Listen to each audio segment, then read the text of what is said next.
The courtroom smelled like stale coffee and paper. My palms were slick with sweat, though the room was freezing. Across the aisle, my wife, soon-to-be ex-wife, sat in a tailored navy suit. Her blonde hair tied in the same low bun she wore the day she told me she wanted out. I kept waiting for her to look at me. She didn't. The judge droned on about custody arrangements and character witnesses, but all I could hear was the faint hum of the fluorescent lights and the pounding of my heart. Then the bailiff opened the side door, and our 6-year-old daughter Lily stepped in holding her grandmother's hand. My breath hitched. She wore the yellow dress I'd bought her for her birthday, the one with daisies embroidered on the hem. When she spotted me, her little face lit up.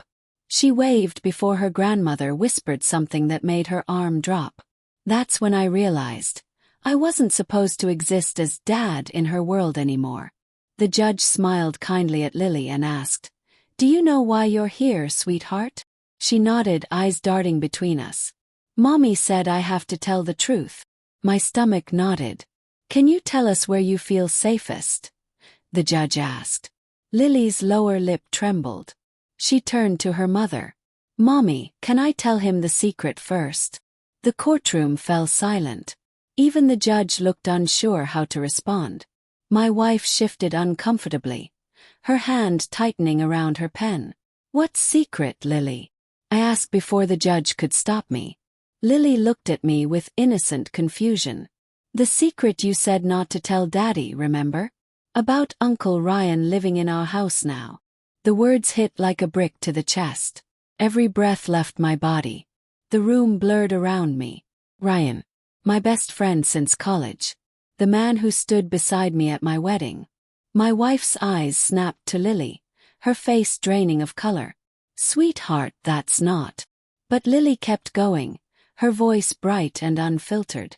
"You said Daddy can't take care of me because he's too sad all the time. But Uncle Ryan can because he sleeps in your bed now." Gasps rippled through the courtroom. The judge's gavel slammed down, but I barely heard it.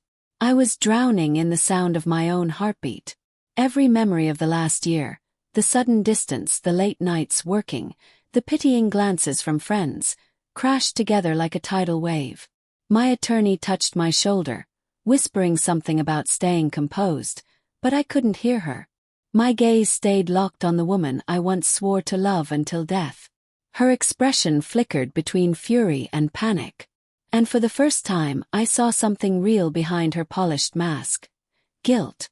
That night I couldn't sleep. The apartment felt too empty, too quiet. I replayed every moment leading up to that day. Every argument, every tear, every lie she fed me with that calm, careful voice. "You're not present enough, Michael. You're too emotional, Michael. You scare Lily when you cry." She built a case long before she filed the papers. Slowly, methodically, she made me believe I was the problem. That my depression after losing my job made me unfit. That I wasn't strong enough to be the father Lily needed. But it was never about me. It was about making room for him. I opened my phone and scrolled through old photos. There was one of Ryan at our backyard barbecue, holding Lily on his shoulders while my wife laughed beside him. My caption had read, "Family." I threw the phone across the room.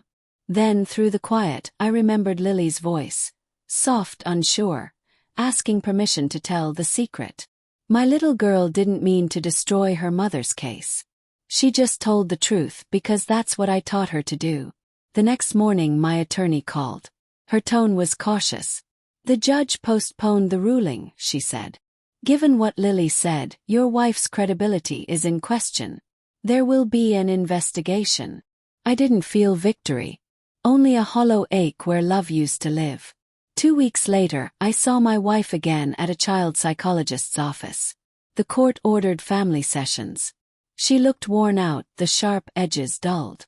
When our eyes met, she didn't look away this time. "Michael," she said quietly, "I didn't mean for it to happen like this." I almost laughed. Like what? Like sleeping with my best friend? Or like turning my daughter against me? Her eyes filled with tears. "I was lonely. You shut me out." I stared at her, searching for something. Remorse maybe, but all I saw was self-pity. You could have told me. You could have asked for help. But you made me doubt myself. You made our daughter believe I was broken. She didn't answer. She just looked down, twisting the band of her engagement ring. She still wore it, though the meaning was long gone. Lily came into the room, skipping. She hugged my leg first. "Hi, Daddy." Then she turned to her mother, less enthusiastic. "Mommy, can I stay with Daddy tonight?" The therapist glanced at both of us but said nothing. My wife hesitated, then nodded. "Sure, baby." Lily squealed, wrapping her arms tighter around me. And in that moment the air shifted. I realized I didn't need revenge. I didn't need her apology. The truth had already done what I couldn't. It exposed everything. When we stepped outside, the sun was blinding. Lily held my hand, humming softly. I looked down at her, and for the first time in months I smiled. "Daddy," she said. "Yeah." She squinted up at me. "Are you still sad?" Crouched to her level. "Not anymore, sweetheart. Not when I have you." Behind us, through the glass doors, my wife stood watching. Arms crossed, lips trembling, eyes full of regret. For years she'd called me unfit. But that day, in front of our daughter, the truth made something crystal clear. The only thing I wasn't fit for was her love.